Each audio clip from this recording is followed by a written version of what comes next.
السلام علیکم ملګرو، خپل چینل د هیک کېدلو او ډیلیټ کېدلو نه بچ کړئ.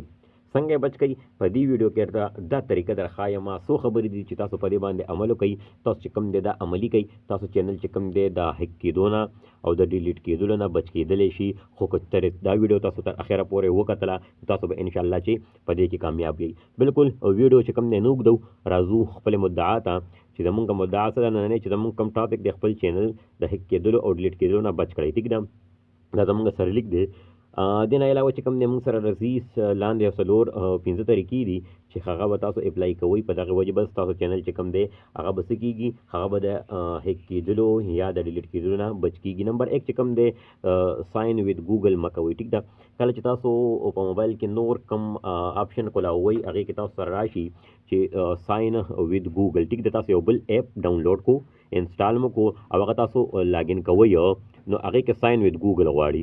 نو تاسو ساین وذ ګوګل د دغه چینل نه مه کوئ چې کوم چینل تاسو دی، تاسو کوم چینل چلوئ په دغه جیمیل چې تاسو کوم چینل دی، د دغه جیمیل نه ساین وذ ګوګل چې تاسو کوم دی بالکل مه کوئ.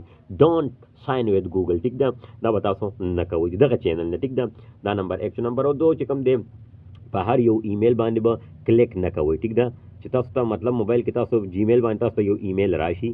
ټیک ده که نه، چې تاسو یو ایمیل راشي نو هغه به چې کوم دی هغه دې کې ډېر فیک ایمیل وي او هغه چې کوم دی خلک تاسو ته راسینډ کوي. چې کله تاسو په هغې باندې کلیک کوئ نو هغه جیمیل باندې چې کوم باندې ستاسو چینل دی، نو ستاسو چینل چې کوم دی د هیک کېدلو او د ډیلیټ کېدلو چې کوم دی دا چې کوم دی لاره هواروئ، نو دا به تاسو چې کوم دی هېڅ کلم نه کوئ. ساده ساده خبرې درته کوم، زر زر درته کوم چې ټایم مو خراب نه شي او کار مو چې کوم دی وشي. ټیک ده، دا دقه شانتې شو.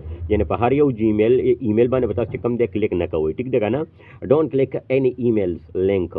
لینکونه ورته مختلف رسي په ایمیل کې، په هغې باندې تاسو نه کلیک کوئ. دې نه علاوه چې کوم دی کوم درېیمه خبره ده، هغه ده ذاتي معلومات پټ کړئ. ټیک ده، کله تاسو په یو ټاپک باندې ویډیو جوړوئ د یوټیوب دپاره، هغې کې تاسو چې کوم دی خپل هغه تاسو کوم ذاتي معلومات راشي، مثال کے طور پر تاسو دغه طریقه ښایي، دا یعنی فیسبوک کوم طریقه ښایي، نو هغې کې تاسو کوم پرسنل انفارمیشن دي دا به تاسو چې کوم دی پټ ساتئ. یا دغه شانتې خپل جیمیل به تاسو چاته په هغې کې نه شو کوئ. ټیک ده، چې تاسو جیمیل یا تاسو چینل چې کوم دی دا د هیک کېدلو او د ډیلیټ کېدلو نه بچ شي.